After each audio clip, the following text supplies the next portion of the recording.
শহর থেকে দূরে লোকালয়ের কোলাহল ছাড়িয়ে আমাদের এই ছোট্ট গ্রাম, আর এই গ্রামেই অবস্থিত এক ঘন অরণ্য।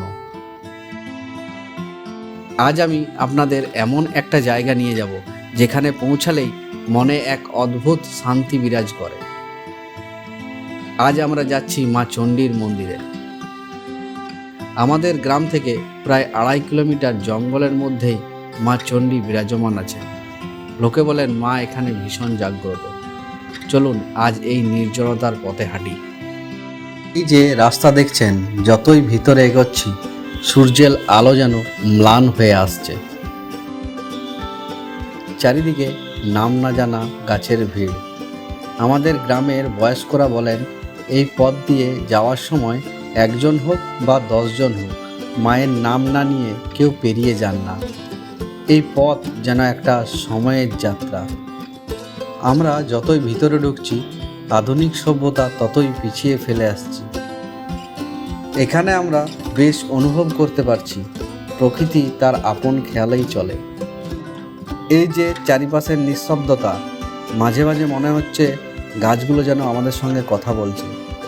এই পথটুকু আসলে মনের প্রস্তুতি। জঙ্গলের এই অংশটা একটু খেয়াল করুন, এখানে আলো খুব একটা পৌঁছাতে পারে না। আপনারা শুনলে অবাক হবেন, এই গভীর জঙ্গলে জীবজন্তু ও সাপখোপের ভয় আগে ছিল, কিন্তু কোনোদিন কোনো ভক্তের কোনো ক্ষতি হয়নি। এটাই মায়ের মাহাত্ম্য।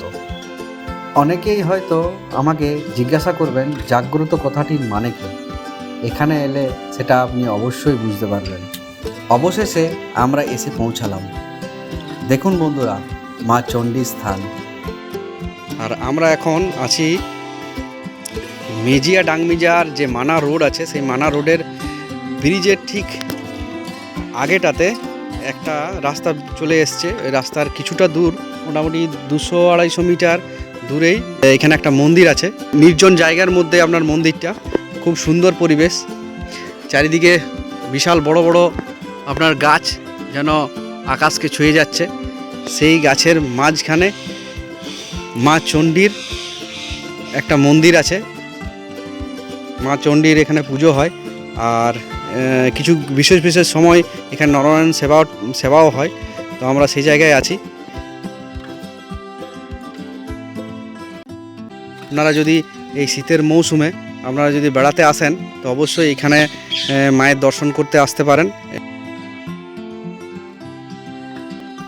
যখন বাতাসের শব্দ মন্দিরের ঘণ্টার ধ্বনিতে মিশে যায়, তখন বুকের ভিতর এক অন্যরকম শিহরণ কাজ করে। কি অদ্ভুত নির্জনতা, তাই না? কোনো ভিড় নেই, কোনো জাঁকজমক নেই, শুধু মা আর তার বনরাজ্য। চারিদিকে যে আপনার বৃক্ষ আছে, সেই বৃক্ষের নিচেই মা বিরাজমান। মন্দিরের চারপাশে বড় বড় বৃক্ষগুলিই বলে দেয় কত শত বছর ধরে মা এখানে আমাদের গ্রামকে রক্ষা করে আসছেন। মা চণ্ডীর রূপ এখানে শান্ত অথচ তেজস্বী। দেখুন এখানে একটা টিয়া পাখির ডাক কেমন শোনা যাচ্ছে। কোথা থেকে ডাকছে আমরা হয়তো জানতে পারছি না, বুঝতে পারছি না। গ্রামের মানুষ বিপদে পড়লেই, কারো অসুখ হলে বা কোনো বাধা এলে সবাই ছুটে আসেন এখানে। জঙ্গলের এই পথ তারা কষ্ট বলে মনে করেন না, কারণ জানেন তারা এই পথের শেষেই সব সমস্যার সমাধান লুকিয়ে আছে। বিজ্ঞানের যুগে এগুলোকে অনেকেই কল্পনা বলতে পারেন, কিন্তু বিশ্বাস যেখানে গভীর সেখানে যুক্তি কিন্তু খাটে না।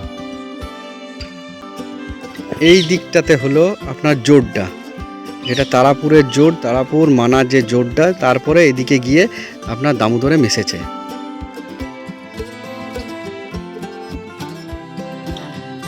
এখন ফেরার সময়, কিন্তু মনটা চাইছে আরও কিছুক্ষণ এই প্রশান্তির মাঝে থাকি। কিন্তু সূর্য ডুবলে এই জঙ্গল আরও রহস্যময় হয়ে ওঠে। আজকের এই ভিডিওটি কোনো সাধারণ ব্লগ নয়, এটি আমাদের ঐতিহ্যের সাথে আপনাদেরকে পরিচয় করিয়ে দেওয়া। আপনারা যদি কোনো দিন আমাদের গ্রামে আসেন, মা চণ্ডীর দর্শনে অবশ্যই আসবেন, তবে মনে ভক্তি নিয়ে আসবেন, কারণ মা শুধু ভক্তিই দেখেন। বন, নিঃশব্দতা আর মায়ের আশীর্বাদ, এই তিনের মিলনস্থলই হলো আমাদের এই চণ্ডী স্থান। ভিডিওটা কেমন লাগলো অবশ্যই লিখে জানাবেন। আর যদি ভালো লাগে তাহলে মা চণ্ডীর মাহাত্ম্য অবশ্যই শেয়ার করে ছড়িয়ে দেবেন। দেখা হচ্ছে পরের ভিডিওতে অন্য কোনো অজানার সন্ধানে।